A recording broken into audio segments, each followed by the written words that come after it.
Electrophoresis में next topic है agarose gels. हमने दो प्रकार के जेल्स की बात की थी, पॉली एक्रिलामाइड जेल जो इलेक्ट्रोफोरेसिस के लिए यूज होता है और दूसरा जेल होता है एगरोस जेल। एगरोस जेल जो है वो बेसिकली अगर आपने सुना होगा नाम, मीडियम बनाने के लिए यूज़ करते हैं उसको। जेलिंग एजेंट होता है जिसमें हम बैक्टीरिया को या प्लांट टिश्यू कल्चर में उसको यूज़ करते हैं, उसी का रिफाइंड रूप है एगरोस। ये बेसिकली लीनियर पॉलीसेकेराइड है और इसकी बेसिक रिपीटिंग यूनिट जो है वो एगरोबायोस है। एगरोबायोस जो है वो गैलेक्टोस और 3,6-N हाइड्रोगैलेक्टोस का पॉलीमर होता है। तो पॉलीसेकेराइड है, एग्रोबायोस इसकी मेन रिपीटिंग यूनिट है और अगर का एक मेन कंपोनेंट है एग्रोबायोस, जिसमें और भी इसके अलावा भी दूसरे प्रकार के कॉम्प्लेक्स पॉलीसेकेराइड्स हो सकते हैं जिसको हम सीवीड्स या रेड एल्गी से आइसोलेट करते हैं। तो इसमें इस फोटो में आप देखेंगे, इसमें आपको गैलेक्टोस और 3,6-N हाइड्रोगैलेक्टोस की ये जो दो सुगर्स की ये जो यूनिट है ये रिपीटेडली रिपीट होती है और फाइनली जो पॉलीसेकेराइड मिलता है उसको हम बोलते हैं एगरोस। तो एगरोस जो है वो इलेक्ट्रोफोरेसिस का एक मेन जेलिंग एजेंट है जिसके अंदर हम सेपरेशन करते हैं। जेल्स जो है वो किस प्रकार बनाते हैं एगरोस के, इसमें हम पानी में इसको घोलते हैं। फर्स्ट पॉइंट में देखिए लिखा हुआ है, dry agarose is dissolved in aqueous buffer then boiling the mixture until the clear solution forms। Clear solution के बनने तक, साफ सॉल्यूशन के बनने तक बॉईल किया जाता है अगर एगरोस को उसमें डालकर, और फिर जेल को पोर कर दिया जाता है और उसको जब ठंडा करते हैं तो वो एक रिजिड जेल की फॉर्म में आ जाता है। तो जेलिंग जो ये जो जेल जो बना है, जेली जैसा जो सपोर्ट मीडियम बना है, ये इंटर और इंट्रा मॉलिक्यूलर हाइड्रोजन बॉन्डिंग की वजह से होता है। जो एगरोस की चेन्स में जो भी हाइड्रोजन बॉन्ड बनते हैं इंटर या इंट्रा मॉलिक्यूलर, उसकी वजह से ये जेल्स का फॉर्मेशन होता है। तो इस प्रकार से जेल्स की जो चेन्स जो बनती हैं, पॉलीसेकेराइड की जो चेन्स बनती हैं, उनके क्रिस क्रॉस जो लिंकेजेस हैं उसकी वजह से जेल के अंदर पोर्स क्रिएट हो जाते हैं। तो जितना ज़्यादा हम जेल की कंसंट्रेशन रखते हैं उतने ही पोर्स जो है वो छोटे हो जाते हैं, क्योंकि अवेलेबल जो पॉलीमर है या बेसिक यूनिट जो है वो ज़्यादा है। और अगर हम जेल की कंसंट्रेशन कम रखेंगे, अगर उसकी कंसंट्रेशन कम रखेंगे तो पोर साइज जो होगा वो बढ़ जाएगा। तो अगर हमें लार्ज साइज का मॉलिक्यूल्स को सेपरेट करना है, उनकी इलेक्ट्रोफोरेसिस करनी है, तो हमको जेल की जो परसेंटेज है उसको पोर साइज को बड़ा रखना पड़ेगा, एगरोस की मात्रा कम लेनी पड़ेगी। और अगर हम छोटे पोर साइज रखना चाहते हैं, छोटे स्मॉल मॉलिक्यूलर वेट के डीएनए को या प्रोटीन्स को सेपरेट करना चाहते हैं, तो हमें जेल की कंसंट्रेशन को बढ़ाना पड़ेगा।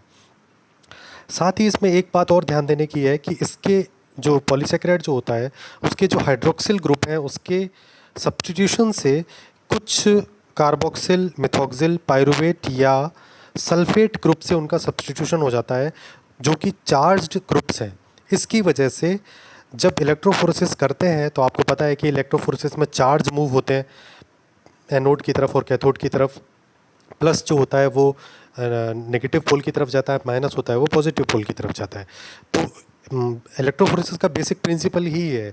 तो अगर जेलिंग मीडियम के अंदर अगर ये चार्ज आपके ग्रुप्स होंगे तो ये भी साथ साथ में ये जेलिंग मीडियम जो है वो इलेक्ट्रोफोरेसिस में डीएनए या मैक्रोमोलिक्यूल्स के साथ में इसका भी ड्रैगिंग होती है, ये भी उनके साथ खींचता है जिस तरफ उसको जाना होता है। अगर सल्फेट है तो वो पॉजिटिव पोल की तरफ जाएगा, या अगर नेगेटिव है तो पॉजिटिव पोल की तरफ जाएगा। तो ये ध्यान में रखना है कि खुद जेल की जो मॉलिक्यूल्स हैं, सपोर्ट मीडिया के जो मॉलिक्यूल्स हैं, वो भी ड्रैग होते हैं इलेक्ट्रोफोरेसिस के साथ में। और ये जो इफेक्ट है इसको बोलते हैं इलेक्ट्रो एंडो ऑस्मोसिस। तो ये कम से कम होना चाहिए। ये नेगेटिव मतलब आस्पेक्ट है इसका। किसी भी सपोर्ट मीडियम में जितने ज़्यादा पोलर सब्स्टिट्यूशन ग्रुप होंगे उतना ही वो जेलिंग मीडियम जो होगा वो उसकी जो रेजोल्यूशन की जो कैपेसिटी होगी वो कम हो जाएगी। तो ये अनवांटेड इम्पैक्ट है। तो ये यहाँ पर फाइनली आप देखिए लिखा हुआ है, सबसे लास्ट पॉइंट में देखेंगे, डिफरेंट प्योरिटी ग्रेड्स के एगरोस आते हैं based on the sulphate concentration. The lower the sulphate content the higher the purity. तो जितना ज़्यादा सल्फेट या चार्ज्ड ग्रुप जितने कम होंगे उतना ही ज़्यादा वो एगरोस प्योर माना जाएगा। तो ये ध्यान में रखना है कि इलेक्ट्रो एंडो ऑस्मोसिस क्या होती है और उसको हम किस तरह से ओवरकम कर सकते हैं। हायर ग्रेड का एगरोस लेके जिसके अंदर सल्फेट या चार्ज ग्रुप कम है वो हमारे लिए ज़्यादा बेनिफिशियल है। यूजेस क्या है? एगरोस जेल को प्रोटीन और न्यूक्लिक एसिड दोनों के लिए हम यूज़ कर सकते हैं। प्रोटीन्स के लिए पोर साइज हम रखते हैं 1%। 1% एगरोस जेल बनाते हैं। 1% का मतलब है टोटल जो सॉल्यूशन है उसका 1% जो वॉल्यूम है वो अगर एगरोस लेते हैं हम, और जो जेल बनता है उससे प्रोटीन को सेपरेट किया जाता है। तो जो भी हमारी रिक्वायरमेंट, अगर हमें लार्ज मॉलिक्यूल को सेपरेट करना है तो हम चाहेंगे कि पोर साइज जो है वो बड़ा रहे, और अगर छोटों को सेपरेट करना चाहते हैं उतनी ही हमें एगरोस की कंसंट्रेशन बढ़ानी पड़ेगी। तो ये यूजेस की बात हो गई। इसमें बफर्स को यूज करते हैं। एक तो है TAE, tris acetate containing EDTA buffer, जिसको DNA के सेपरेशन के लिए यूज करते हैं।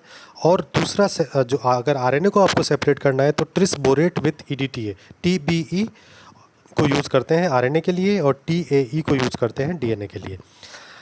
तो TBE gives superior separation of smaller fragments less than 2 kb in comparison to TAE, and it often used for separation of small RNA molecules such as microRNA। तो अगर आपको microRNA, जो कि आप पढ़ेंगे कि सबसेट होता है RNA का, स्मॉलर साइज के RNA molecules होते हैं जिनको अगर आपको सेपरेट करना है तो आपको TBE बफर चाहिए।